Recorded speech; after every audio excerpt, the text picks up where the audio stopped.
What is going on, everyone? My name is Andy. Welcome back to another FPL video. In this one, it's my team selection for Game Week 11. I've got problems to deal with. Yorkeresh is currently orange flagged. I've got 3 free transfers. I know what I'm going to do with them as well. So I'm going to talk about all that, captaincy as well. And I'll quickly show you how I did in Game Week 10. So let's get into it. So Game Week 10, really great week for me. 87 points, a big green arrow to 451k. And honestly, I am really happy to be in that position after just 10 game weeks. Of course, like everyone watching this, I'd rather be higher up in the overall ranks, unless you're world number 1, by the way, in which case, fair enough. But 10 game weeks gone, lots of the season left to play. 451k is absolutely fine. I've still got a free hit to play. I know some people out there have got more chips like wildcard, bench boost, triple captain, so I might fall behind a little bit more. But there's plenty of people out there doing really well right now that haven't played their wildcard, so there's no reason that I can't continue doing okay over the next few weeks. So I am more than happy with how the season has gone so far. In Game Week 10, only 2 players blanked for me, Reinders and Semenyo. That would have just been 1 player had I played Paquetá. And I'm a little bit annoyed about the decision, obviously, because Paquetá went and got a 9-pointer. And I remember on the Final Thoughts video, I had Reinders in the team. And as I was talking through the team, I was like, maybe I should actually play Paquetá. I think I said that on the video. And in the end, I just went with Reinders instead. When I saw that Reinders was benched, straight away I was like, that's a massive mistake. Paquetá's absolutely nailed for 90 minutes. You know what happens with Man City players. But then Pep said that he hadn't trained all week and that he really wanted to play him, but because he hadn't trained, he couldn't. And that made me feel a bit better about the decision. And then last night in the Champions League, Reinders straight back in the team, played pretty well. I think he got an assist or 2. And it was pretty much a first choice side that Pep is picking right now. So actually, I think Reinders' minute, not necessarily his minutes, I think they will dip a bit, but his starts, I think will continue. I think he'll be in that 11 against Liverpool. So not as bad a decision once I heard from Pep, but still annoying that I didn't play Paquetá for his 9-pointer. I'll definitely be playing him this week. I played a back 4. I am really happy that I rolled the 2 transfers. Lots of people wanted me to spend them. I'm not sure there's many moves that I would have realistically made that would have gained me lots of points. And now I'm in a much better position to manage the next couple of game weeks. So I'm really happy that I rolled the 2 transfers. I was always likely to do that. But as soon as we found out that Joachim Andersen had a good chance of starting, rolling the transfers was just locked in. Back 4, Lequire 8 points, Anderson 6, Van Dijk 5, finally got a clean sheet from Liverpool, even though he got a yellow card. And Gabriel 12 points. So we just come to expect good things from him. Raya also 6 points. So a full house at the back. Fernandes chipped in with an assist. Mateta a goal and 3 bonus. Yorkeresh off at half-time, but still got 7 points. I mean, Haaland does what he does, right? 2 goals, 26 points, got all the bonus as well. Just a really nice week. If I'd played Paquetá, it would have been a 95-point week. So I'd have had an extra 8 points.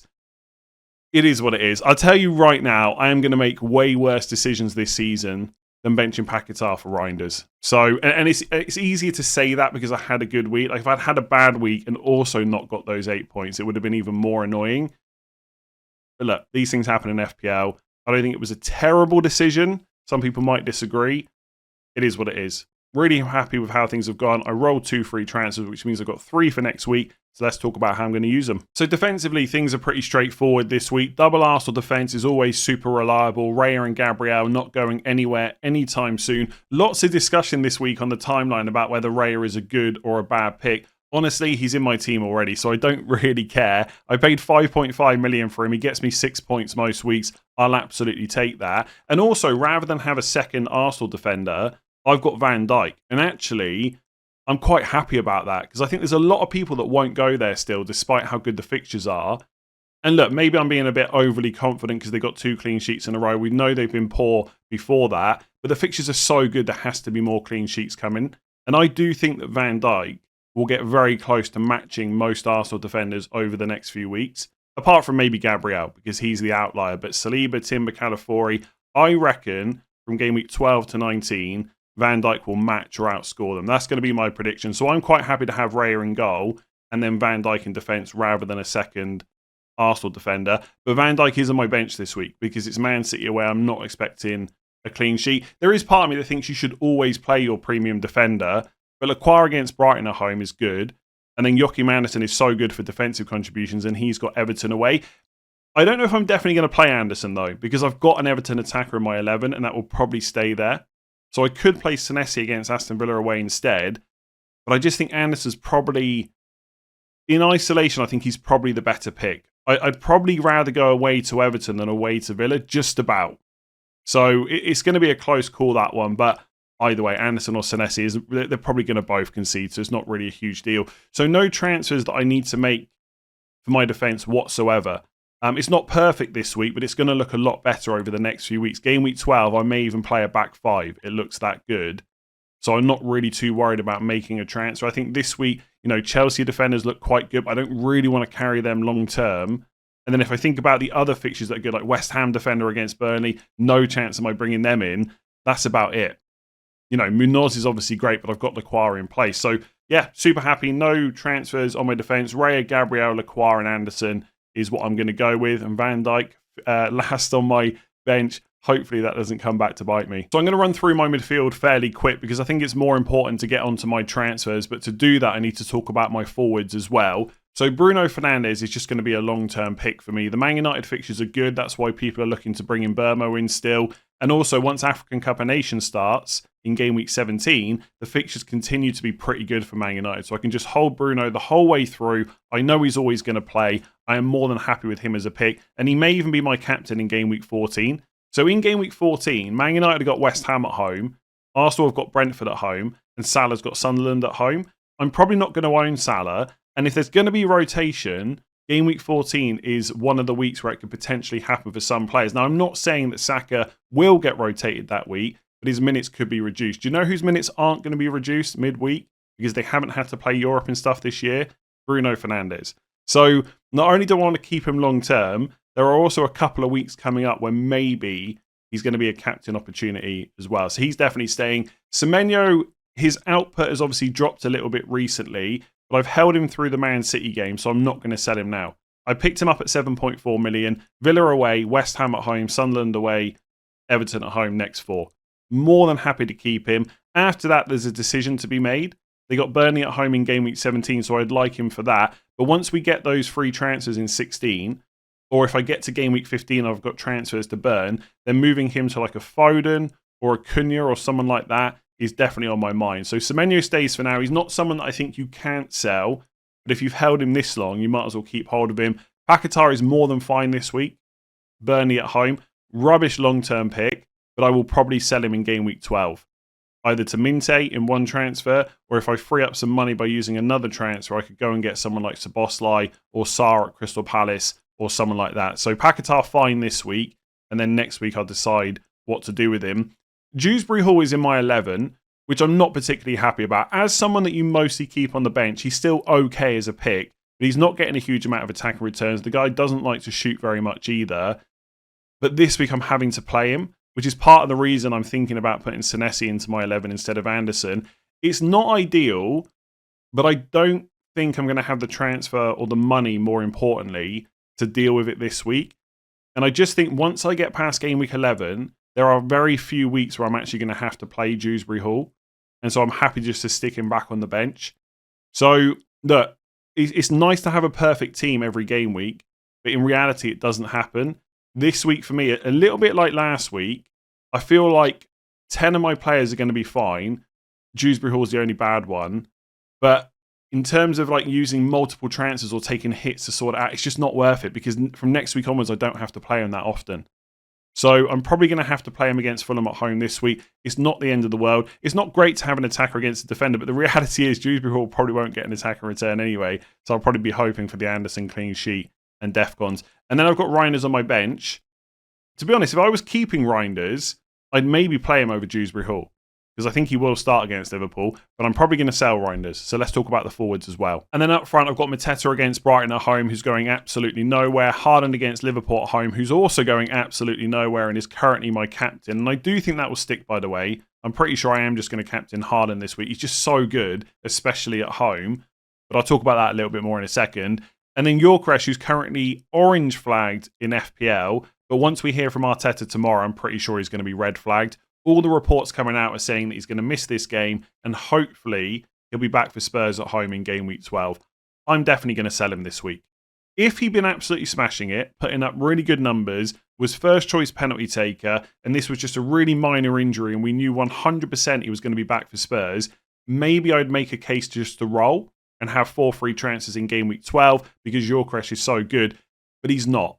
He's fine, but nothing more than that. And also, the more game weeks that happen, the closer we get to Havertz's return, and that will reduce his minutes a little bit more as well. So I can't really see any reason to keep him. I am 99.99% sure I'm going to sell him to Mark Guiu, and I'm going to tank that spot. I could go to Thiago or Welbeck and buy a cheaper midfielder, but I don't think I want to do that. I just think anytime I look at plans over the next few weeks, there's never really a point where I think I really want that forward. Like, I really want João Pedro. Not really. I really want Voltemada. Not really. Thiago maybe for game week 13. And he's a perfectly reasonable player to buy, and he's really great value. But outside of game week 13, there's never going to be a week where I'm panicking about having him. And I could come back to it in game week 16 when Brentford's fixtures get good again. I think they got Leeds at home that week and then pretty decent fixtures afterwards. We'll have 5 free transfers then. So I can mess around with my team as much as I want. So Thiago I'm not bothered about. Voltemada not really. Although if Gordon's injured, by the way, he came off last night, Voltemada would be on penalties. But again, I don't really care about Newcastle all that much until about game week 15. So on the horizon, there's not really many forwards I'm that bothered about. So I'm 99.99% sure I'm going to sell him to Guiu. Then it's about what to do with the money. The 2 options are Reinders and Dewsbury Hall to Mbeumo and Sarr, and just upgrade both of those spots straight away and leave Paquetá until next week. Or I get Saka in 2 moves and just play Dewsbury Hall. Right now I'm leaning towards the Saka move, because I do think he's a genuine captain over the next few weeks. Game week 12 against Spurs at home, potentially game week 14 against Brentford at home if I'm confident in the minutes. Otherwise I go Fernandes. Or game week 16 when he's got Wolves at home. And also, the way I've kind of sold it to myself is I'm not 100% locked in on free hit. So I was thinking about free hit 13, but potentially, depending on what moves I make over the next few weeks, I might not need to do that. So it might get to the point where I get to game week 15 and I decide that I want a free hit in 16. Therefore, I can sell Saka and spread the money, because hopefully I'll have a few transfers saved up by 15. And then I can just free hit him back in 16 for the captaincy. So I think my worry before about going for Saka was that it would tie up all my money and it wouldn't leave me that flexible. But actually, I'm kind of okay with it now. Because I'll show you in a second, when I get to game week 12, I've got 5 really good defenders. And so if I want to sell Lacroix to free up some money, to then upgrade Paquetá to like a Szoboszlai or a Sarr instead of Minte, I can do that. So I'm kind of getting more and more on board with Saka. Also, while Gyökeres is out, he's like 100% on penalties as well. Which I know most people would argue that he is anyway, right? But I'm telling you now, I'm not quite as, sure about that. I know he's first choice, but it doesn't mean he'll take every penalty. But with Gyökeres out, there's no real competition there. So Sunderland away, good fixture. Sunderland, by the way, I get it, right? People keep saying to me, why do you keep saying that's a good fixture? I don't think it's as good as I thought it was at the start of the season, but I don't necessarily view it as this really tough fixture either, right? It's not like playing Arsenal away, right? It's not that difficult. And also Arsenal, arguably best team in the league. Well, they're at the top, right? Best team in the league right now. If someone's going to unlock them, could it be Arsenal? I know they haven't been amazing from open play, but they've got the players to do it, despite them obviously losing a few to injury. So I think I'm going to go Saka. And also, the other thing I like about it is I only use 2 of my 3 transfers. So I go into the international break still having 2 saved up. And I know people always say, you just roll. You're too cautious. You don't try and get points. But look at last week. If I'd used my 2 free transfers to do everything that people wanted me to do, I'd now be stuck with 1 free, probably with fewer points, by the way, and 1 free transfer to deal with Gyökeres. To buy what, João Pedro or Voltemada? That would feel a bit rubbish. Now I've got the transfers to deal with it. There could be something else to deal with after the break. So I'm pretty sure I'm doing Gyökeres to Guiu and Reinders to Saka, playing Dewsbury Hall, and then from next week onwards, that won't really matter too much. But let me show you how it'll work. So this is my Game Week 11 team in the My Team tool over on Fantasy Football Hub. Once I make those 2 transfers of Saka and Guiu in for Reinders and Gyökeres. Interestingly, when I click the Optimize button at the bottom, it wants me to play Senesi and Anderson over Dewsbury Hall in a 4-4-2. That is definitely something I will consider, because Dewsbury Hall's attacking potential is not that high, And Senesi probably not going to get a clean sheet, but he will likely get defensive contributions in a game like that.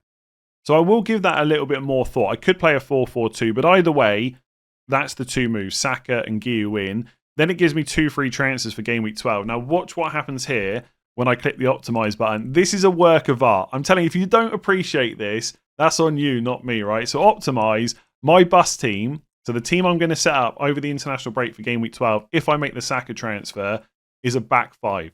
5-3-2. The back 5 is Gabriel Spurs at home, Van Dijk Forest at home, Senesi West Ham at home, Anderson Sunderland at home, and then Lacroix Wolves away.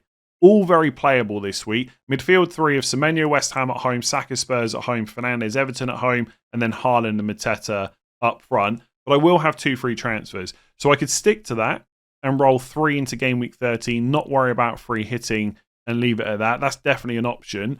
Or with 0.3 million in the bank, I can do Paquetá to Minte. So I could bring him in. I think I've got, 0.2 million spare right now on that move. If Minte goes up, it'll be 0.1. But I'm not going to rush into any moves over the break. And if I do that and just save it and optimize it, it would then play 4-4-2. So I could just bench Lacroix. And he is away to Wolves. I know Wolves haven't been great, but it is an away game. So that is potentially something I could do. Or the other option, if I want to go for someone like Szoboszlai and just target Liverpool's, quite frankly, amazing fixtures between 12 and 19, I've got to free up 0.4 million and I could sell Lacroix. Now, Lacroix is actually quite good. Wolves away, Man United at home, Burnley away, Fulham away. It's not terrible whatsoever. He's got goal threat. He's got defensive contributions. But I'm not going to play him in 12, or I don't need to play him in 12. I don't need to play him in 13 either. So he is sellable. And if I want to get Szoboszlai, who's gone up to 6.6 million overnight, I've got 4.6 to spend. So someone like Michael Keane maybe, but I really need someone who's good in game week 14. So the player I've looked at is Troffer from Bournemouth and going for double Bournemouth defence for a few weeks. Again, bearing in mind, we will get a lot of transfers to spend in 15-16. And by the way, when I say a lot of transfers in game week 15, I just don't think I'm going to have to make many moves after game week 12.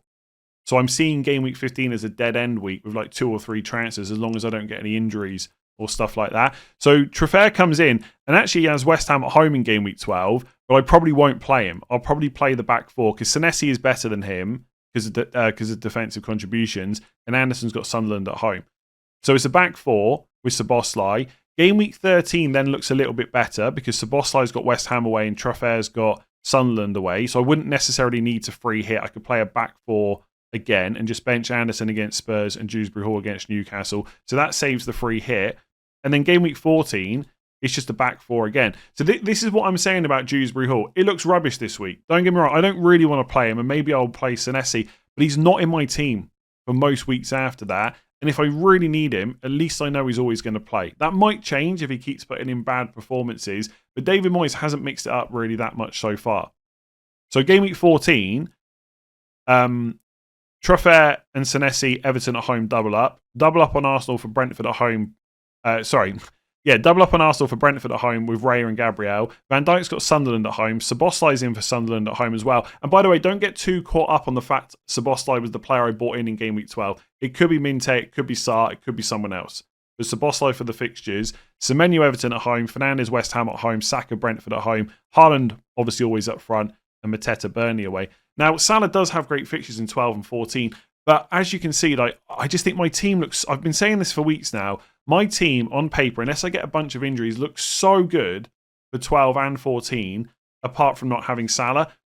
I think for one player, it's okay not to use multiple transfers to get him in, not bother blowing my free hit just to get him in. Because he's the only player I'm going to regret not having in those 2 weeks. And it could be a huge score from him. Like I said on yesterday's video, he's probably the biggest differential from game week 12 onwards. But I could captain Saka against Spurs at home in game week 12 if I want to go against Haaland. In game week 14, I can captain Fernandes against West Ham at home if I want to go against Haaland. So I don't see Salah as a major issue right now. And I'm quite happy with the Saka decision this week because game week 12, I've got flexibility. If I want to play a back 5 that week, I can. If I want to get Minte in and roll a transfer into game week 13, I can. And if I want to get Szoboszlai, I can do that. And it also saves my free hit for game week 13. So I've thought about this quite a lot, as you can tell. I do quite like still the Yorkeresh, Dewsbury Hall, Reinders to Giu, Imbermo and Sarr move. And Imbermo's great. He's a really good pick, but I don't think he's better than Saka. And I think the thing that was putting me off getting Saka before was feeling quite, I don't know, like my decisions were just not really there. I was kind of, my structure was locked in. There wasn't really much money to spend. But as soon as I kind of realised that I don't necessarily need Lacroix and I can downgrade him to free up cash, that will let me get someone else other than Minter if I want to. And by the way, he's a good pick. That made me happy about the Saka decision. And I think there's a strong chance I will captain him in game week 12. Not guaranteed, but I'll do it. And if Saka gets injured over the break playing twice for England, I've got 2 free transfers. Then I'd probably just go to Szoboszlai and Imbermo or something like that. So yeah, I think Yorkeresh has to go. I think I'm going to bring Saka in 2 moves. I'm going to play Dewsbury Hall. But basically, I'm going to favour having 2 transfers after the break rather than using all 3 this week. And if I do the Saka move, there's not enough money to move anyone else on apart from Paquetá to Minte. But that ain't worth it this week. Burnley at home. Hopefully that makes sense. It makes sense to me. I'm pretty... Yeah, there was I walking the dog this morning, and of course I was thinking about FPL. There was a slight thought I should just get the Imbermo thing done, not play Dewsbury Hall this week. But I've kind of talked myself into Saka now. And also, just while I'm on a tangent, last year I went triple defence in game week. I checked. I went triple defence in game week 12, triple Arsenal. So much negativity about that. It's too risky. How can you not have Saka? Right now, the views on Saka are actually down. People that have got him want to sell him. Like, he's not being brought that heavily, really, considering it's Sunderland away and then the fixtures are good afterwards. And obviously this year, people are way more interested in triple defence than they were last year. So there's also part of me that thinks Saka's somewhat of a differential compared to what he can deliver. And he's not done it for a while, by the way. His output's been pretty poor, but he's such a good player, and the minutes are there right now. You know, we know he can deliver. So I quite like the idea of buying Saka now because so many other people are viewing him, not negatively, but just not in a positive light, I guess, because he hasn't delivered. And that feels like a nice time to jump on while people are thinking about selling and going triple defence. And I don't need triple Arsenal defence because I've got Van Dijk. It's just a team setup thing. If I didn't have Van Dijk, I'd probably sell Yorkeresh and get a third Arsenal defender in. But I've got Van Dijk in place. I honestly think Van Dijk is just as good as another Arsenal defender outside of Gabriel from game week 12, not this week, obviously. So yeah, there we go. Yorkeresh, Reinders, Giu, Saka, game week 12. That beautiful, honestly, it's art. 5-3-2 with good fixtures for every player. You've got to appreciate that. And I'm gonna enjoy looking at that over the international break. And that's because I'm sad. Right, I'm leaving it there. Make sure to give it a like, hit that subscribe button, check out Fantasy Football Hub using the links in the description below. And I'll catch you tomorrow for final thoughts. By the way, I just remembered that earlier on in the video I said I'd talk about captaincy later on. That's because obviously if I bring Saka in, he's an option against Sunderland away. I'm still probably going to captain Haaland. People have got it in my mind about how good the Sunderland defence have been this year. And that Arsenal don't tend to score like 4 or 5 goals past any team. I think they are capable of that, by the way. And I think we will see it over the coming weeks. The team is just too good for that not to happen. But it could just be another 1-0 or a 2-0 or something like that. And by the way, even if it is just 2-0, Saka could score both goals. So there's every chance he still walks away with a big score. There's a great chance of a clean sheet, so an extra point for that. If he does score, he gets 5 points versus Haaland 4, etc. But Haaland at home is just so difficult to go against. So if I bring Saka in, which is looking more and more likely, I still think I'll captain Haaland, but I wouldn't completely rule out a change on the deadline stream. So we'll wait and see what happens. But I'm 99.99% sure I'm going to buy Giu for Yorkeresh. I'm 95% sure I'm going to buy Saka as part of that deal. And I'm 90% sure I'm going to captain Haaland. So pretty confident on all of it, but not necessarily completely 100% locked in. Let's see what the press conferences and stuff say tomorrow. Anyway, I'm really going this time. Bye.